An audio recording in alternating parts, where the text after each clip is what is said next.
Lucas, capítulo 23, versículos de 23 a 38.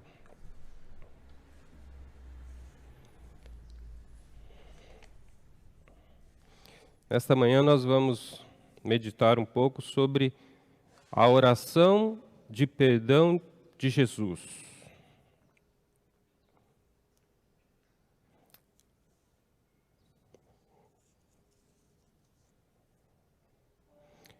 Então diz assim a palavra do Senhor. Acompanhe comigo a leitura bíblica. E quando chegaram ao lugar chamado Caveira, ali o crucificaram, e aos malfeitores, um à direita e outro à esquerda. E dizia Jesus: Pai, perdoa-lhes, porque não sabem o que fazem. E repartindo os seus vestidos, lançaram sortes.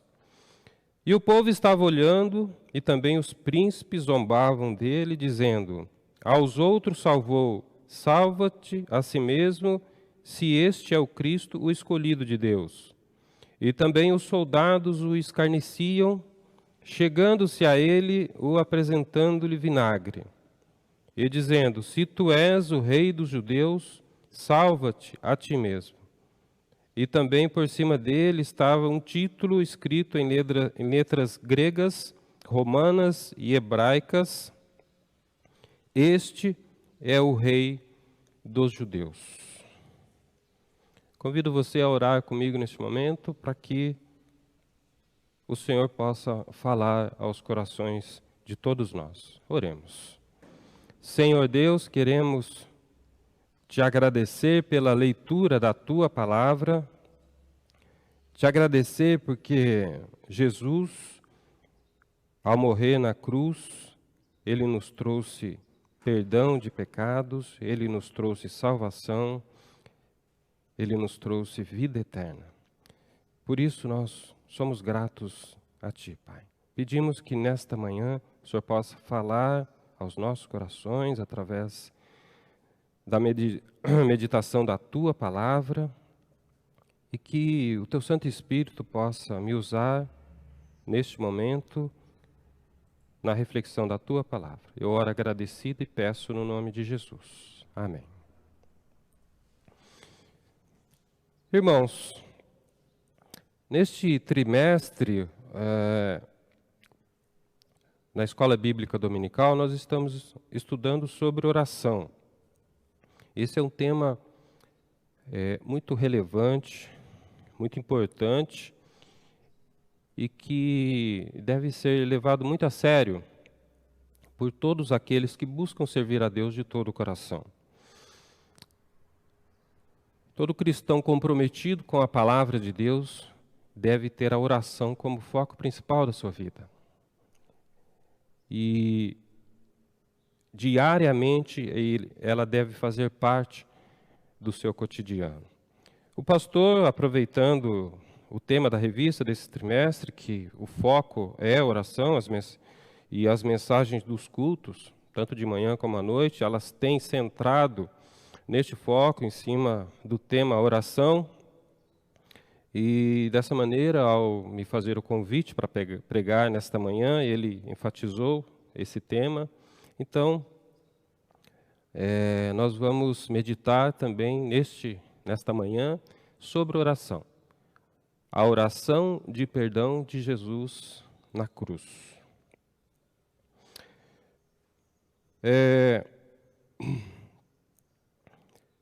O texto bíblico que nós acabamos de ler, irmãos, ele relata os momentos finais de vida de Jesus aqui nesta terra. Ele estava em um local chamado Gólgota, que traduzido é caveira, e só essa tradução já dá para sentir o clima de morte presente naquele lugar. E era um lugar que eles crucificavam aquelas pessoas que estavam condenadas à morte. E ali, uma vez presente naquele lugar, não era possível sair de lá com vida.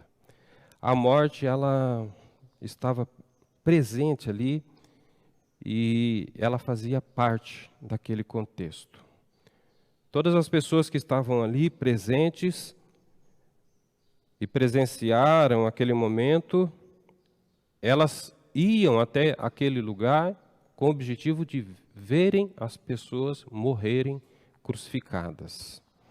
Então, aquele foi um momento de muita dor e também de muita agonia para Jesus. Não foi um momento fácil, irmãos, para Jesus. Jesus, ele já havia sido traído por Judas Iscariotes. Jesus já havia sido condenado injustamente pelos líderes da igreja daquela época. Jesus, ele havia sido abandonado por seus discípulos. Jesus havia sido negado por Pedro. Jesus havia sido açoitado por várias vezes. Jesus havia sido cuspido e humilhado. E naquele momento,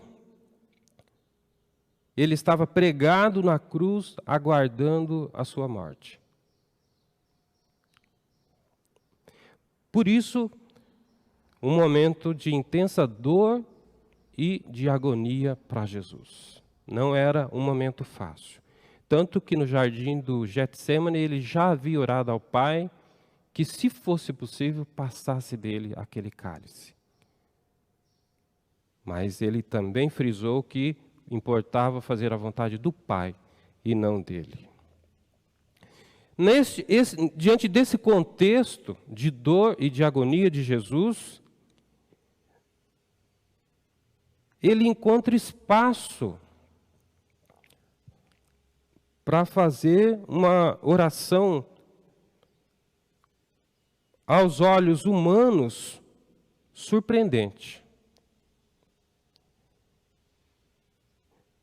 Jesus, diante de tudo aquilo que ele já havia passado e diante daquilo que ele estava passando naquele momento, ele ora ao Pai, na sua penúltima oração, e diz: Pai, perdoa-lhes, porque não sabem o que fazem.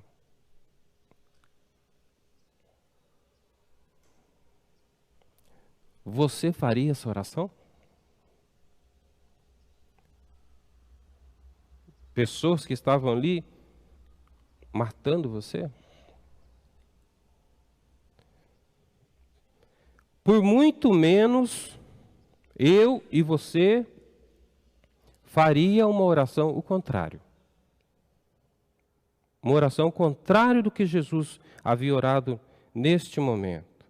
E nós temos exemplo bíblico para exemplificar este ímpeto humano de não perdoar as pessoas, né? Nós temos exemplo de Tiago e João,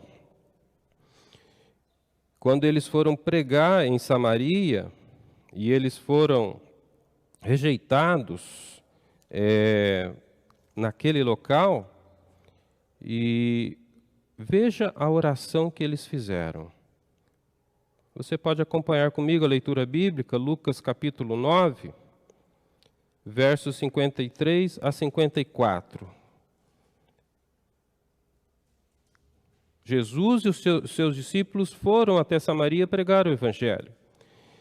Só que os samaritanos não queriam saber do Evangelho.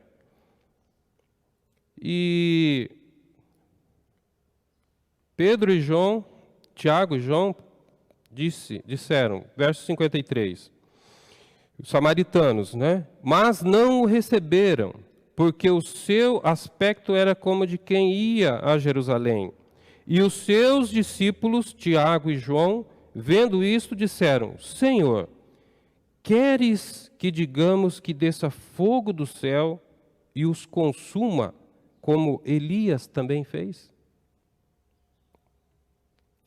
Percebam que eles haviam sido apenas rejeitados pelaquela cidade. E olha a oração que eles fazem de condenação àquelas pessoas. Faça um comparativo dessa situação para a situação que Jesus se encontrava. Vamos ver qual foi a resposta de Jesus para eles? Versos 55 e 56. Voltando-se, porém, Jesus repreendeu-os e disse: Vós não sabeis de que espírito sois, porque o Filho do Homem não veio para destruir as almas dos homens, mas para salvá-las.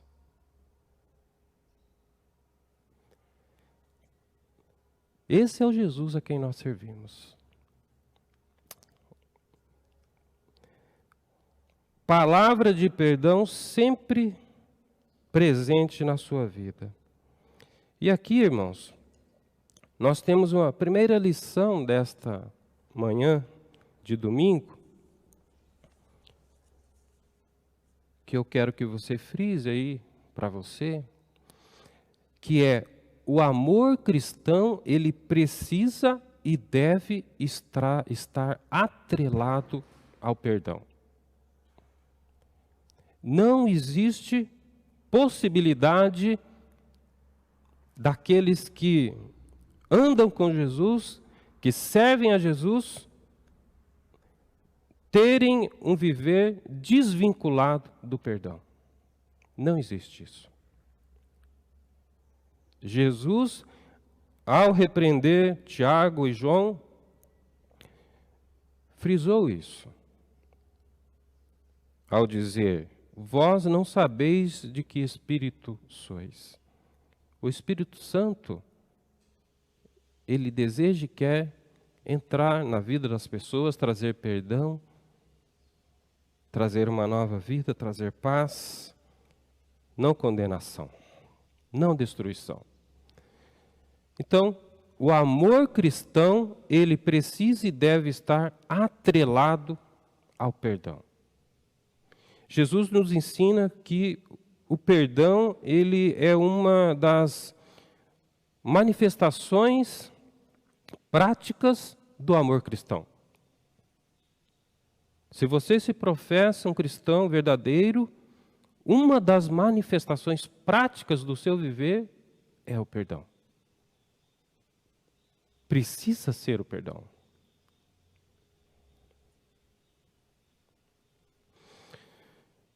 Jesus, ele poderia ter revidado naquele momento que ele estava lá na cruz. E este é um outro ímpeto humano nosso de revide quando somos atacados. Ou quando passamos por situações constrangedoras e que não desejamos passar. Jesus poderia ter revidado diante de todo aquele sofrimento que ele passava. Quando Jesus foi preso no Jardim do Éden, um dos ímpetos humanos ali presente na pessoa de Pedro, ele tentou revidar. E Jesus, novamente, também o repreende. Quero que você também acompanhe comigo. Mateus capítulo 26.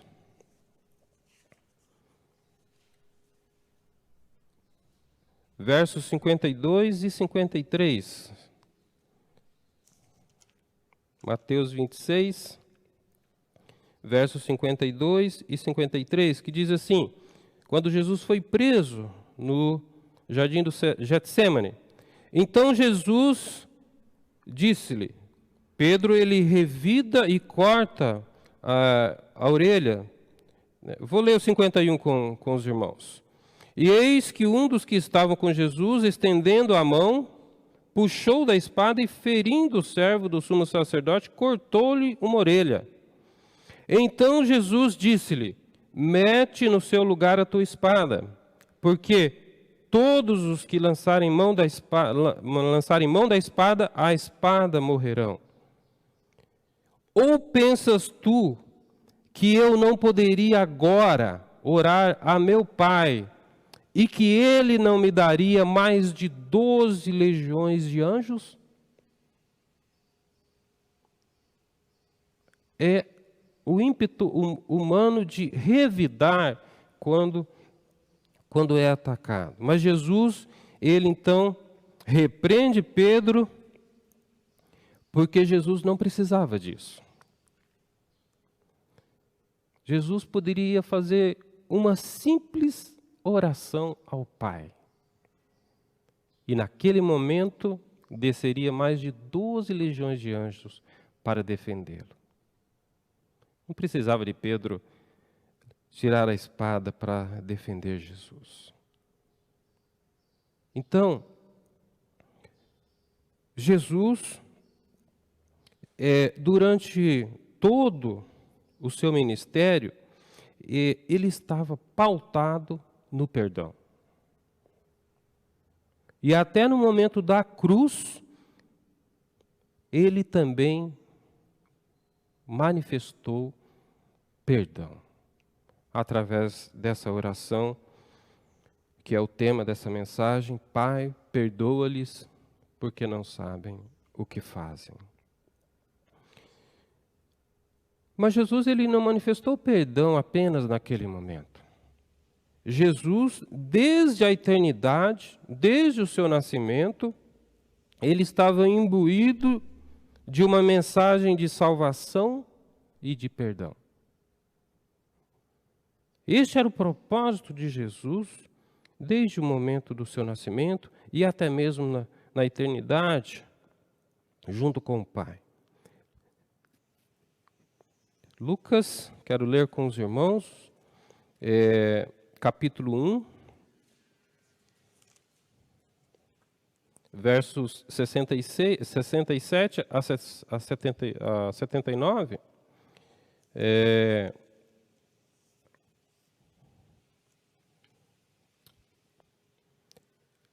Lucas, capítulo 1, a partir do verso 67, nós temos aqui, irmãos, o cântico de Zacarias. Um cântico muito bonito, que é quando Zacarias, que é pai de João Batista, ele então exalta a Deus, porque pelo nascimento de Jesus. João Batista é aquele que vai à frente anunciando Jesus. E ele ressalta a figura de Jesus neste cântico que ele faz, né? É um cântico que traz à tona esse aspecto de salvação e de perdão presente na vida de Jesus, né? Quero que você acompanhe comigo a leitura. Lucas capítulo 1, a partir do verso 67. E Zacarias, seu pai de João Batista, foi cheio do Espírito Santo e profetizou dizendo: Bendito o Senhor Deus de Israel, porque visitou e remiu o seu povo, e nos levantou uma salvação poderosa na casa de Davi, seu servo, como falou pela boca dos seus santos profetas desde o princípio do mundo, para nos livrar dos nossos inimigos e da mão de todos os que nos aborrecem, para manifestar misericórdia a nossos pais e lembrar-se do seu santo concerto e do juramento que jurou a Abraão, nosso pai, de conceder-nos que, libertados da mão de nossos inimigos, os serviríamos sem temor, em santidade e justiça perante Ele todos os dias da nossa vida. E tu, ó menino, serás chamado profeta do Altíssimo, se referindo a João Batista, porque hás de ir ante a face do Senhor, a preparar os seus caminhos, para dar ao seu povo conhecimento da salvação na remissão dos seus pecados, pelas entranhas da misericórdia do nosso Deus, com que o Oriente do Alto nos visitou, para alumiar aos que estão assentados em trevas e sombra de morte, a fim de dirigir os nossos pés pelo caminho da paz. Lindo, irmãos, este cântico. Lindo. Fica como sugestão para o pastor numa pregação futura. Muito bonito esse texto bíblico. Irmãos, esse é um texto que retrata a grandiosidade de Jesus, que estava para nascer e que iria trazer paz, salvação e perdão às pessoas. E aqui nós temos então, irmãos, a segunda lição referente a esta oração de Jesus na cruz: Pai, perdoa-lhes porque não sabem o que fazem.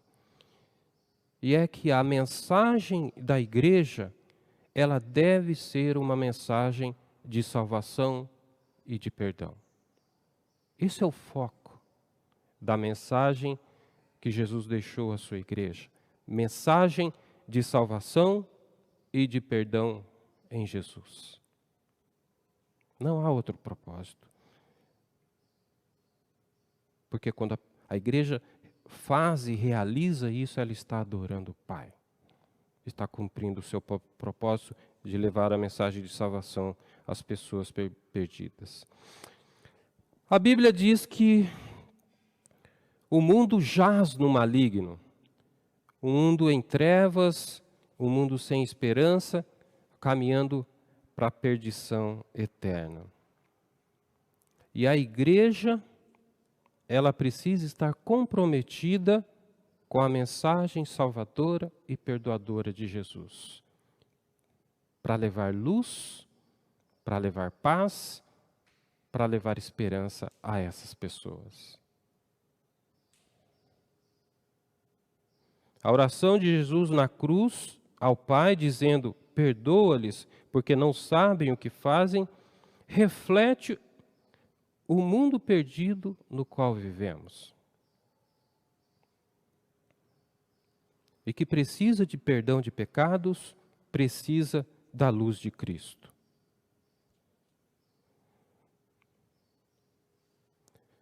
O Espírito Santo, irmãos, é quem convence o pecador do pecado, da justiça e do juízo.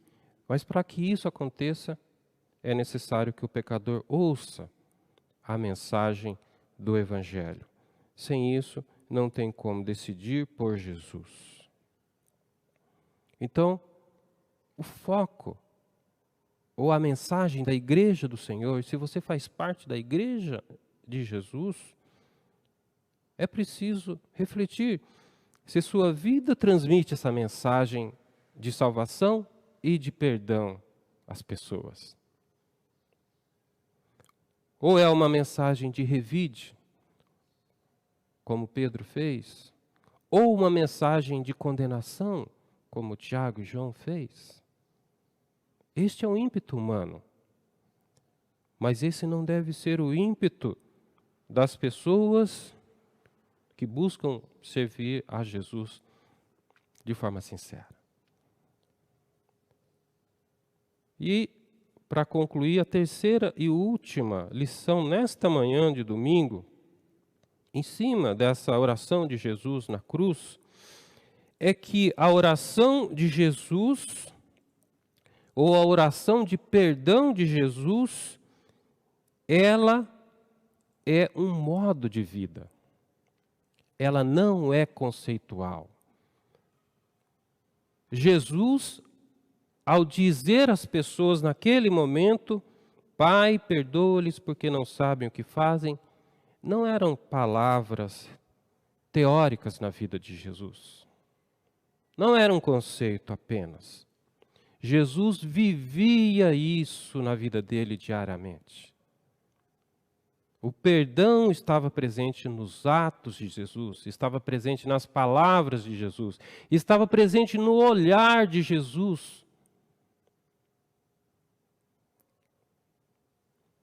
Pedro, ao negar Jesus 3 vezes, bastou um olhar de Jesus para transmitir perdão. Isso é maravilhoso, irmãos.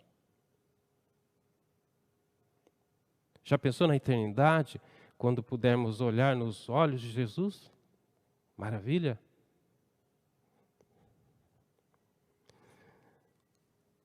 O perdão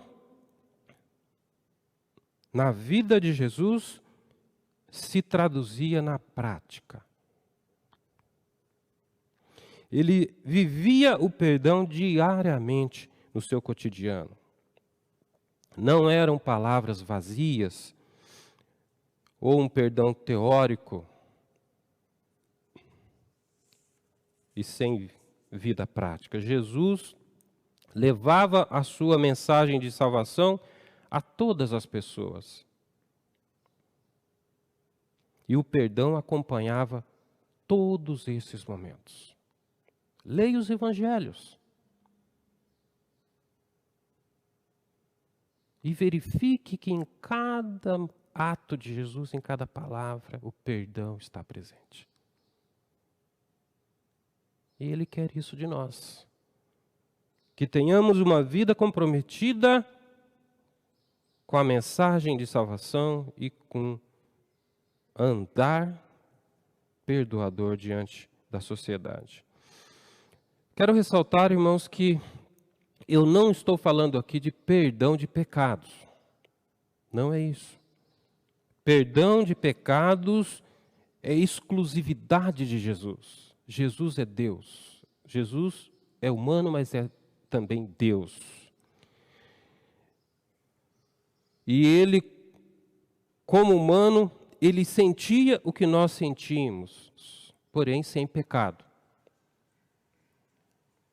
A igreja de Jesus, Jesus não pede isso da sua igreja, porque isso é algo que pertence a Jesus, que é Deus, perdão de pecados. Não é isso. Eu estou me referindo à parte humana de Jesus. Tudo que Jesus passou, nós também passamos. E se Ele venceu tudo isso através do perdão, nós também podemos. Jesus, Ele manifestou perdão ao ser caluniado. Você já foi caluniado? Jesus, Ele manifestou perdão ao ser confrontado. Jesus manifestou perdão ao ser perseguido. E a perseguição começa, na sociedade atual, crescer diante do cristianismo. Jesus manifestou perdão ao ser humilhado. Já foi humilhado?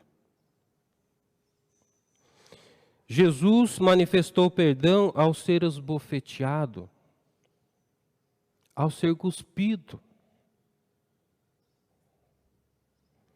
Jesus manifestou perdão momentos antes da sua morte na cruz. Ao orar, Pai, perdoa-lhes porque não sabem o que fazem.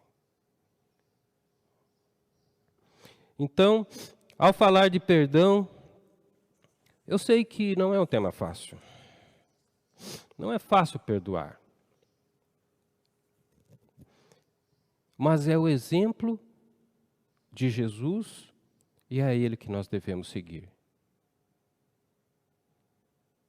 Jesus deseja que a sua igreja seja uma igreja que manifeste perdão. Então,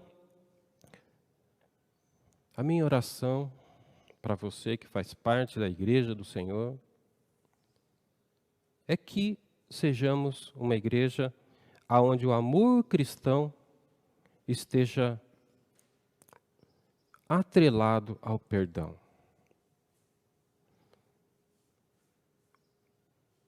Que sejamos uma igreja que cumpre o seu ministério de levar a mensagem de salvação e de perdão de Jesus. Este é um compromisso. E por último, que sejamos uma igreja que vive o perdão. E que este perdão não seja apenas conceitual ou teórico em nossas vidas, mas que possa gerar transformação na vida das pessoas através do perdão de Jesus. Quero orar com os irmãos, pedir para que o Senhor realmente nos ajude, nos abençoe, que possamos cumprir o ministério que Ele deixou para nós como igreja. Não é um ministério fácil, é um ministério desafiador, mas que, na dependência do Senhor, é possível cumprir.